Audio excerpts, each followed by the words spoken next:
Addison Reed's numbers are presented by Ram. It was a tale of two seasons for him. Struggled with the Diamondbacks out of the gate, then really seemed to bounce back after being sent down, eventually acquired by the Mets. We caught up with Reed earlier from a very windy Port St. Lucie, and I asked him if he's wrapped his mind around the crazy ups and downs of last season. Oh man, last year was a crazy year, and it couldn't have ended any better. It was struggled early on. Probably the whole first half of the season didn't go as planned.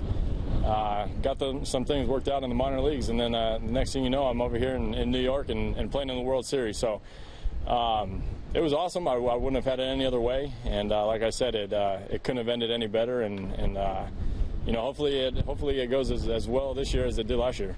Some of the difficulties that you faced mid-season last year, does that make this year an extra motivation for you to be your best yet? Oh yeah. I mean, every year I'm trying to be better than the previous year. So there's not going to be a repeat of last year. I'll tell you that right now. If anything, it made me work that much harder this offseason, and you know, just preparing and getting ready for the spring training was the hardest I've prepared. Honestly, it was the most focused I've been, and the hardest I've worked out of any offseason since I've been drafted. So, you know what? Hopefully, I'll improve on last year, and everything will go well. And what has your pitching coach Dan Warthen meant to you, and one of your key pitches, your slider specifically?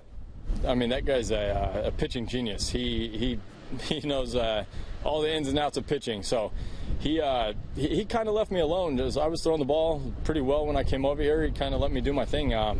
If anything, I think I started throwing my slider and change up a little more when I came over here, and that's something that I mean, the more you throw those pitches, the more comfortable you get with them. Just him having the confidence in my pitches and letting me throw them. I mean, everything felt good last year. And the late inning relievers for this Mets bullpen obviously have Jeurys Familia, a dominant closer lurking behind you.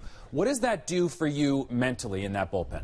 Oh man, the only thing you want to do is get the ball to Fama with the lead. You know, if we go into the ninth inning and we have a one-run lead, we're feeling pretty good about our chances of that game. So our job there in the 6th, 7th, 8th inning is going to be get the ball to Fama with the lead. So that's all we're going to focus on, and hopefully everything goes as planned. And what are your expectations both for yourself and for the Mets this year? For myself, you know, just improve on last year. You know, when I came over here, everything felt good, so I'm going to try and ride that wave into spring training and into the season. As a team, you know, we're obviously going to try and make it back to the World Series. This time, finish it out, and I don't think there's one guy in this clubhouse that wants to go home early. Just getting that little taste of the World Series last year, that I mean, their words can't even express how disappointing it was to lose that Game 5 and have to go home early. So, if anything, I think we're more hungry, and we're going to work harder and get back to where we were last year. Mets reliever Addison Reed. Addison, thank you so much for joining us. Enjoy the next few days, my friend. Thanks, guys. Anytime.